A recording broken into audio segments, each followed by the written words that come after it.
সম্প্রতি ৭.৭ মাত্রার শক্তিশালী ভূমিকম্পে কেঁপে উঠেছে মিয়ানমার।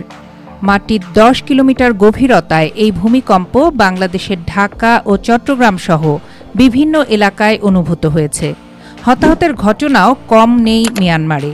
এরই মধ্যে মৃতের সংখ্যা ৩,০০০-এ ঠেকেছে। হয়তো একটা সময় তা আরও বাড়বে। কিন্তু এই ভূমিকম্পের পর থেকেই বাংলাদেশে নতুন করে ছড়িয়েছে আতঙ্ক। একই সাথে প্রশ্নও উঠেছে বেশ কিছু।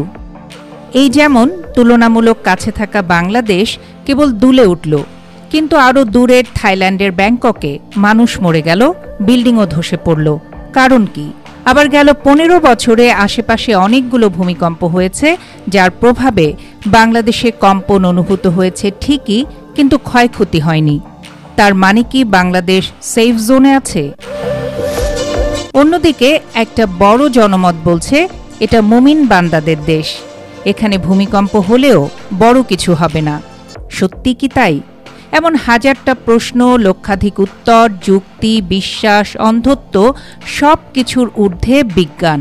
মিয়ানমারের সাম্প্রতিক ভূমিকম্প ও আমাদের ভবিষ্যৎ নিয়ে বিজ্ঞান ঠিক কি বলছে চলুন একটু ধারণা নেই।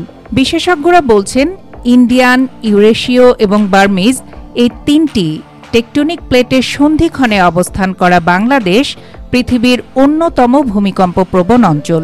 ইন্ডিয়ান টেকটনিক প্লেট ক্রমাগত উত্তর দিকে সরতে থাকায় মধুপুর ও ডাউকি ফল্টে চাপ সৃষ্টি হচ্ছে, যা ৭ মাত্রা বা এর চেয়ে শক্তিশালী ভূমিকম্পের সম্ভাবনা বাড়িয়ে দিচ্ছে।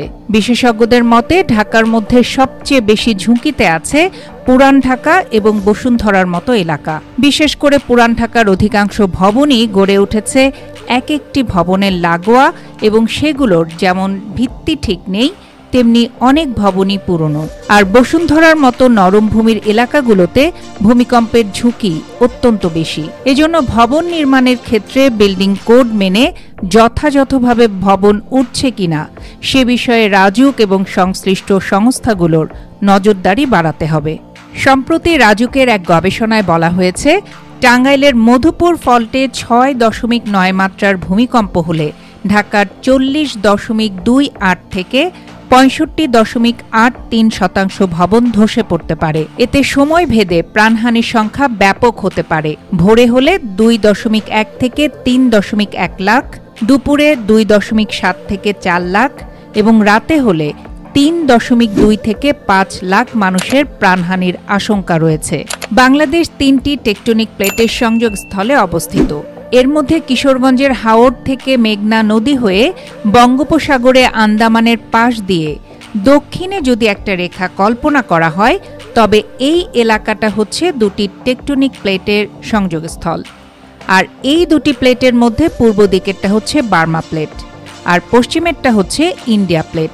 এই সংযোগস্থলের উপরের ভাগটা অর্থাৎ সুনামগঞ্জ থেকে শুরু হয়ে পূর্বে মণিপুর, মিজোরাম পর্যন্ত এই অঞ্চলটি লকড হয়ে গেছে, অর্থাৎ এখানে শক্তি জমা হয়ে আছে। বিশেষজ্ঞের মতে বিগত ১০০০ বছরের শক্তি এই অঞ্চলে ভূমির নিচে জমা হয়ে আছে। এর আগে যেসব ঐতিহাসিক ভূমিকম্প এই অঞ্চলে সংগঠিত হয়েছে তার বিভিন্ন বই পুস্তক এবং পৌরাণিক কাহিনী বিশ্লেষণ করে আমরা জানতে পেরেছি যে এই এলাকায় বড় ধরনের ভূমিকম্প হয়েছে ৮০০ থেকে ১০০০ বছর আগে। মূলত এরপর থেকে আবার শক্তি এই এলাকায় জমা হতে শুরু করেছে। তাদের মতে যে পরিমাণ শক্তি জমা আছে মাটির নিচে তা বেরিয়ে এলে ৮ থেকে ৯ মাত্রার ভূমিকম্পের আশঙ্কা রয়েছে। এই শক্তি আজ হোক, কাল হোক বা আগামী ২৫ বছরেই হোক, এটা বের হতেই হবে, এর কোনো বিকল্প নেই। এবার একটু বুঝে নেওয়া যাক এবারের ভূমিকম্পের পর ব্যাপক আলোচিত সাবডাকশন জোন নিয়ে।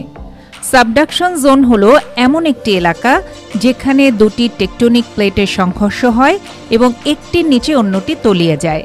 আমাদের ভূমিকম্পের উৎস দুটি, একটি হলো ইন্দো বার্মা সাবডাকশন জোনে, যেটি বাংলাদেশের পূর্বে অবস্থিত, আরেকটি উত্তরে ডাউকি চ্যুতি এবং হিমালয়ের পাদদেশ এলাকায়। এর মধ্যে সবচেয়ে বিপজ্জনক হলো সাবডাকশন জোন।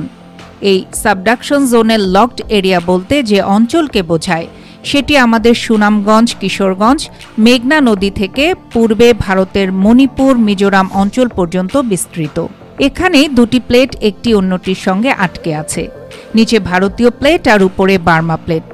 এই আটকে থাকার কারণ হলো এখানে ফ্রিকশন এনার্জি বা ঘর্ষণ শক্তি অনেক বেশি। তার উপর আমাদের এখানে ভূমিকম্প কম হয়, কিন্তু এটা আবার আমাদের জন্য বিপজ্জনকও। কারণ হলো এখানে 800 থেকে 1000 বছর আগে বড় ভূমিকম্প হয়ে যে শক্তি ছেড়ে বের হয়ে গেছে, সেখানে নতুন করে 8.2 থেকে 9 মাত্রার ভূমিকম্প হওয়ার শক্তি সঞ্চিত হয়ে আছে।